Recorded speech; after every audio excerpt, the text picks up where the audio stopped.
Today's lesson for 10A3 is your final lesson before your assessment for Literature Paper 1, Section A, the Shakespeare question. I'll spend a little bit of time introducing the exam as a whole, or just reminding you about the exam. But the assessment is going to be set tomorrow. I'm going to set that on Schoology on Wednesday, the 1st of April 2020. Even though we're not in school, you will be doing that at home, and I'll go through later in this PowerPoint my expectations of how that should be done. First of all, though, before I go any further, I'd just like to give a big shout out to Mrs. Blake and Miss Melson, who have created the slides for today's PowerPoint. I've adapted and merged two PowerPoints together for this lesson and changed it slightly to match my advice and guidance that I've previously given you. So the paper is there. I'm going to try and reduce my talking time so you can just pause that and have a look and go through. The important thing, though, of course, is to remember it's closed book. So when you do that assessment at home, you're going to need to have no book open at all.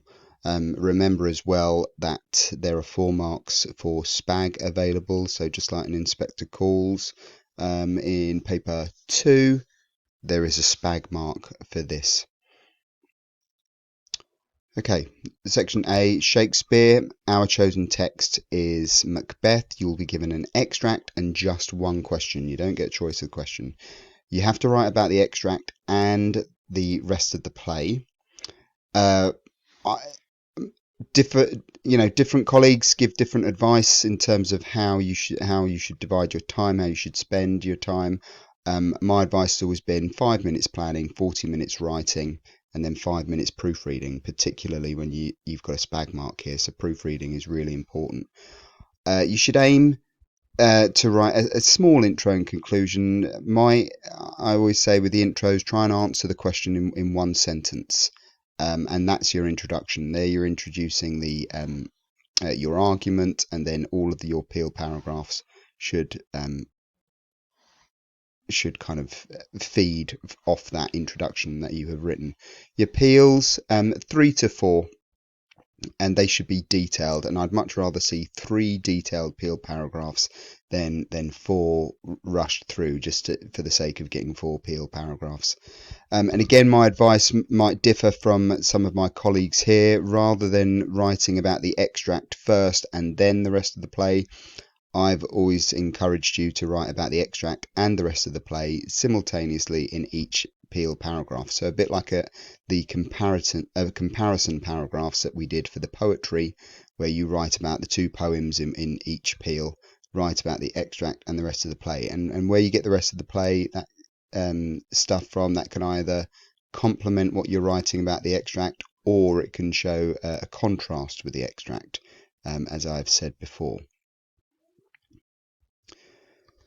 So our final practice is going to be looking at ambition. If you remember, yesterday we talked about the central message of the play, and how my interpretation is that the central message is that ambition, unrestrained by morality, will lead to the destruction of oneself and to the natural order. So ambition not only brings down Macbeth and Lady Macbeth, but also it helps to bring down Scotland as a country and the natural order within Scotland. Okay, I'm going to pause, or you're going to pause, and I want you to have a look at this. Who has ambitions in the play? Make a list. Okay, so you've got your list, I hope, at this point. Hopefully you've got more than just Macbeth down there. Now, what are the ambitions that those characters have? So you've got your list of characters that have ambitions, but what are their ambitions in the play? Pause then while you make a list.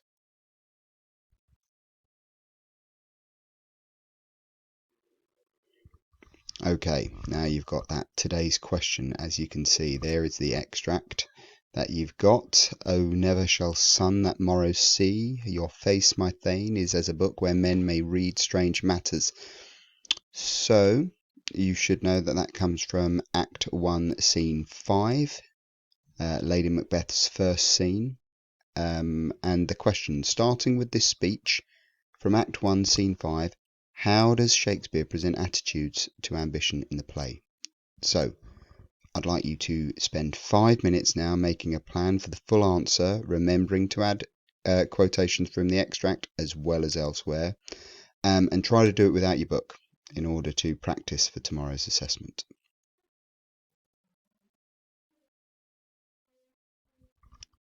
Right, I hope you have spent 5 minutes then and you're ready to move on with the lesson.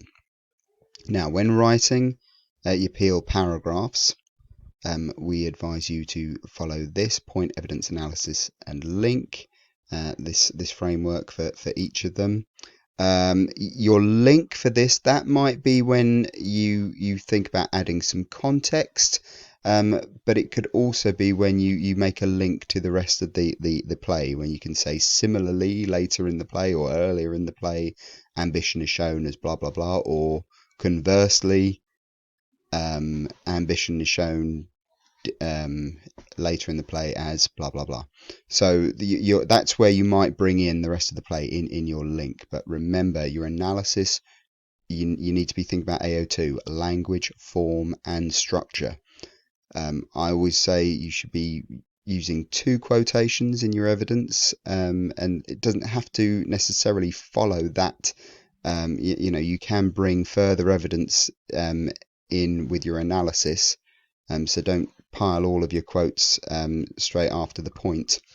And the reason why I say use 2 quotes, particularly as you're looking at the extract and the rest of the play, but also if the one quote doesn't quite help you analyze language, form, and structure, find a complement, a supplementary quote that will allow you to do so. Okay, next, let's try and get a 10-minute peel. If you're spending 40 minutes to answer, 10-minute peel, you should be able to get 4 peels done. So, starting with this speech from Act 1, Scene 5, how does Shakespeare present attitudes to ambition in the play? I've given you some sentence starters there. So, give yourself 10 minutes to do that, a practice peel.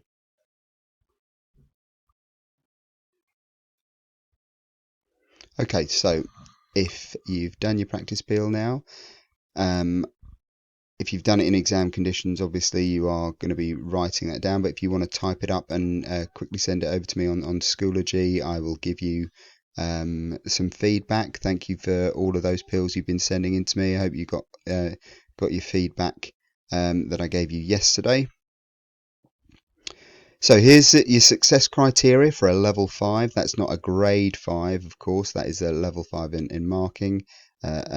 So aiming for 21 to 25, and there, look on the right hand side there how the marks are divvied up. So 12 marks for AO1, so that's showing an understanding of the text and also the task. So make sure you answer the question that you're given and don't just write about anything. Your use of quotations, AO2, language, structure, and form. So remember, form, thinking about it as a play, as a tragedy, how ambition, in this case, if you talked about ambition being Macbeth's hamartia, his fatal flaw leading to his downfall, then you're looking at form. If you're talking about the use of verse or the use of prose, iambic pentameter, soliloquies, etc., etc. And then context, again, I gave you a PowerPoint on that yesterday, thinking about the divine right of kings would be appropriate here. The Machiavellian character would be appropriate. And also this kind of the play as an instruction to people, too much ambition is a bad thing.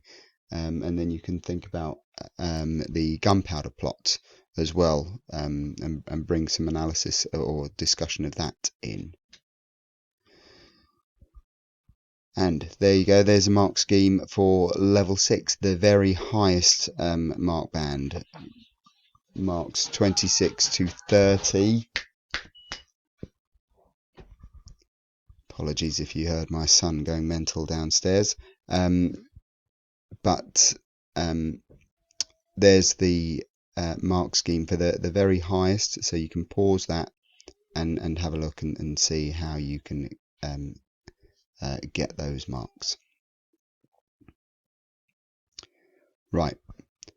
Now what I would like you to do, and if you've spent your time wisely, you know, this is supposed to be a 50-minute lesson. Now you can spend some more time revising your quotations, have a range of quotations. That table that I gave you last week where you cross-reference the characters with the themes, they will give you your key quotations. And then spend some time revising your context, information about Shakespeare, Jacobean England, the beliefs of the time, so the 17th century, 11th century, the patriarchy, etc., etc. You know, today we've been looking at ambition, and there's relevant context for that, but you don't know what the question is going to be tomorrow. So, you know, you need to broaden your revision to cover everything. Now, in terms of tomorrow's assessment, Wednesday the 1st of April, these would be the steps to follow.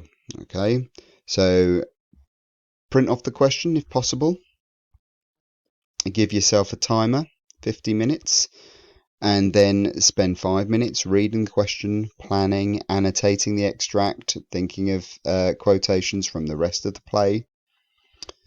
Spend 40 minutes writing your response. Now, if you want to type it so you can send it to me on Schoology, then do so. But if you want to test yourself and do it in the exam conditions, I would say handwrite it, and then maybe either send me a picture, as some of you have done so, or, and this is going to be creating more work for you, but it's not as if you got enough time on your hands to do this. You can type it up for me and send it to me on Schoology. Make sure you spend at least 5 minutes at the end proofreading, and you must do the assessment with a closed book. So you cannot have the text, you cannot have your quotations, your prompt cards in front of you. I want you to do it absolutely in exam conditions. So look out on Schoology tomorrow, Wednesday the 1st of April 2020, as I will be setting that assessment for you to complete.